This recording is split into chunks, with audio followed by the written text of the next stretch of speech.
ജീവിതമാർഗത്തിലേക്ക് തിരക്കുകളിൽ നിന്നും മടങ്ങി. ഇനി ഇവിടെ തുടരും. തുറന്നുവെച്ച താളുകൾ അടയ്ക്കും. അടച്ചുവെച്ച ഫയലുകൾ വീണ്ടും വീണ്ടും പഠിച്ചു പറയും. KPCC general secretary BRM ഷഫീറിന്റെ വാക്കുകളാണിത്. നിയമസഭാ തെരഞ്ഞെടുപ്പിൽ മത്സരിക്കുമെന്നും വിജയിക്കുമെന്നുമുള്ള പ്രതീക്ഷയിലാണ് BRM ഷഫീർ മുന്നോട്ടു പോയത്. എന്നാൽ കോൺഗ്രസ് അല്ലേ പാർട്ടി. കനത്ത കസേരക്കളിയിൽ പ്രതീക്ഷിച്ച സീറ്റുകൾ ഷഫീറിനെ തേടിയെത്തിയില്ല. പിന്നാലെ പാർട്ടിയിൽ നിന്ന് പതിയെ ഇറങ്ങിയ ഷഫീർ ഇപ്പോൾ ഫേസ്ബുക്കിൽ പങ്കുവച്ച വാക്കുകളാണ് മുകളിൽ കുറിച്ചത്.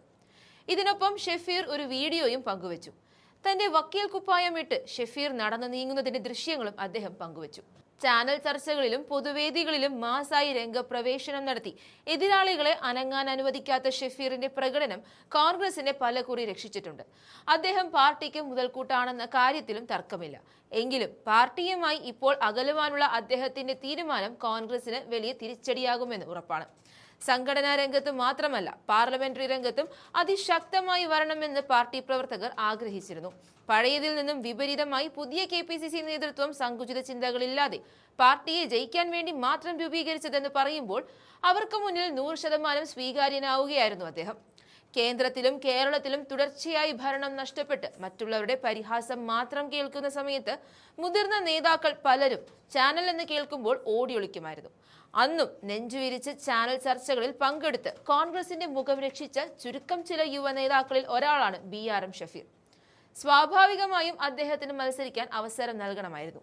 കഴിഞ്ഞ തിരഞ്ഞെടുപ്പിൽ 2021 തിരുവനന്തപുരം ജില്ലയിലെ വർക്കല നിയോജക മണ്ഡലത്തിൽ നിന്നും അദ്ദേഹം മത്സരിച്ചിരുന്നു. 2021 പാർട്ടിയുടെ തീപ്പൊരി പ്രാസംഗികനായി പാർട്ടിക്കാർക്ക് മാത്രം സ്നേഹമുള്ളവനായിരുന്നുവെങ്കിൽ വർഷം 4 കഴിയുമ്പോഴേക്കും പാർട്ടിക്കുള്ളിലും പുറത്തും വളരെ ജനകീയനായി ഷഫീർ മാറിയിരുന്നു.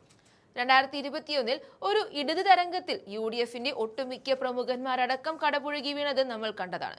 എങ്കിലും പല നേതാക്കളും തോറ്റ മണ്ഡലങ്ങളിൽ തന്നെ ക്യാമ്പ് ചെയ്ത് ആ മണ്ഡലം പിടിച്ചെടുക്കാൻ തയ്യാറെടുത്തു കഴിഞ്ഞു. അതുപ്രകാരം ഷഫീർ വർക്കലയിൽ തന്നെ സജീവമായിരുന്നു. എന്നാൽ പിന്നീട് വർക്കലയിൽ ചില സാമുദായിക സമവാക്യങ്ങളിൽ മാറേണ്ടി വരുമെന്നുള്ള സൂചന ലഭിച്ച ഷഫീർ പിന്നീട് നെടുമങ്ങാട് മണ്ഡലത്തിലാണ് സജീവമായി രംഗത്തുണ്ടായിരുന്നത്. കഴിഞ്ഞ തവണ നെടുമങ്ങാട് കോൺഗ്രസ് സ്ഥാനാർത്ഥിയായിരുന്ന പ്രശാന്ത് ഇപ്പോൾ പാർട്ടി മാറി CPMൽ ചേരുകയും ഇപ്പോൾ തിരുവിതാംകൂർ ദേവസ്വം ബോർഡിന്റെ പ്രസിഡന്റുമാണ്. ഈ സാഹചര്യത്തിൽ കോൺഗ്രസിന് അവതരിപ്പിക്കാൻ കഴിയുന്ന ഏറ്റവും മികച്ച സ്ഥാനാർത്ഥി BRM ഷഫീർ തന്നെയായിരുന്നു. എന്നാൽ CPI വിട്ട് രംഗത്ത് വന്ന മീനാങ്കൽ കുമാറിനെയാണ് അവിടെ കോൺഗ്രസ് മത്സരിക്കാൻ തിരഞ്ഞെടുത്തത്. ഇതോടെ ഷഫീറിന്റെ പ്രതീക്ഷകൾ അസ്തമിക്കുകയായിരുന്നു. അവിടെ മത്സരിക്കാൻ ഇറങ്ങിയിരുന്നെങ്കിൽ ശക്തമായ പോരാട്ടം കാഴ്ചവെക്കാൻ ഷഫീറിന് സാധിക്കുമായിരുന്നു. പക്ഷേ അതുണ്ടായില്ല. എങ്കിലും തെരഞ്ഞെടുപ്പ് പോരാട്ട ചൂടിൽ ശക്തമായ സാന്നിധ്യമാകുവാൻ ഷഫീറിന് സാധിക്കുകയായിരുന്നു. പ്രചാരണ ചൂടിൽ സ്ഥാനാർത്ഥികൾക്ക് വേണ്ടി മണ്ഡലങ്ങൾ തോറും കയറിയിറങ്ങിയ ഷഫീർ തെരഞ്ഞെടുപ്പ് അവസാനിച്ചതിന് പിന്നാലെ മറ്റ് ചർച്ചകളിൽ നിന്നും വിട്ടുനിൽക്കുകയാണ്. തന്റെ വക്കീൽ കുപ്പായം വീണ്ടും ഇട്ട് പാർട്ടിയുടെ തിരക്കുകളിൽ നിന്നും മാറി ഈ നേതാവ് ഔദ്യോഗിക ജീവിതത്തിലേക്ക് കടക്കുകയാണ്. അതുകൊണ്ടാണ് തിരക്കുകളിൽ നിന്നും മടങ്ങി ഇനി ഇവിടെ തുടരും എന്ന വാക്കുകൾ ഷഫീറിൽ നിന്നുണ്ടായിരിക്കുന്നത്. എന്തായാലും ഷഫീർ പങ്കുവെച്ച വീഡിയോ കൂടി ചേർക്കുന്നുണ്ട്, കണ്ടു നോക്കാം.